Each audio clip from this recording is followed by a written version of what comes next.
સુરત શહેરમાં જમીન બ્રેકિંગના નામે એક મોટું કૌભાંડ પ્રકાશમાં આવ્યું છે। વિદેશમાં રહેતા મૂળ માલિકોની જમીન આપવાના નામે એક ફરિયાદી સાથે ₹4 કરોડની છેતરપિંડી કરવામાં આવી છે। ફરિયાદી પિયુષભાઈ સાથે આ મોટી ઠગાઈ થઈ છે।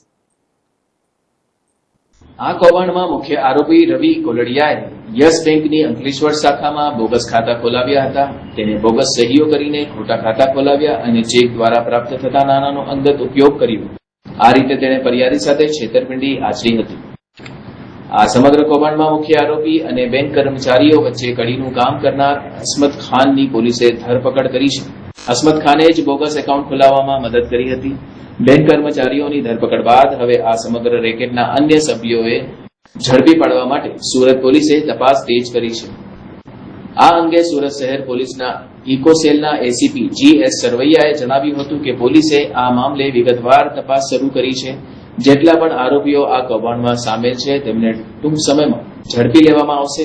નાગરિકોએ જામીન જેવા મોટા વ્યવહારો કરતા પહેલા તમામ દસ્તાવેજોની સંપૂર્ણ ચકાસણી કરવી જોઈએ।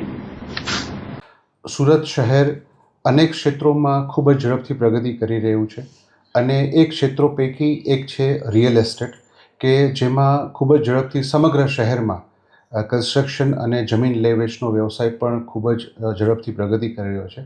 અને આ જ વ્યવસાયમાં ઘણી વખત ઘણા એવા તત્વો કે જે પોતે અન્ય લોકોને ખોટી રીતે પ્રોપર્ટી અપાવવા માટેનો વિશ્વાસ આપી અને તેઓ સાથે વિશ્વાસઘાતને છેતરપિંડી કરતા હોય છે।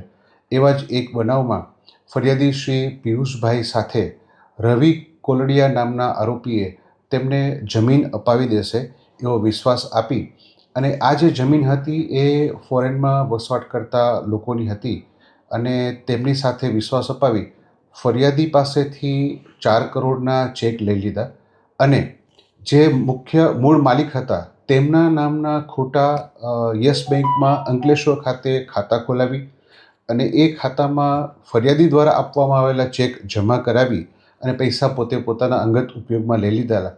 જે અનુસંધાને ગુનો દાખલ કરેલ હાલમાં બેંકના કર્મચારીઓની પણ ધરપકડ કરેલ છે અને આરોપી રવિ કોલડિયા અને બેંકના કર્મચારીઓ વચ્ચે જે વ્યક્તિએ પોતે ગુનેગાર તરીકેની ભૂમિકા ભજવેલી છે એવા જ એક આરોપી અસમત ખાનની પણ ધરપકડ કરવામાં આવેલ છે।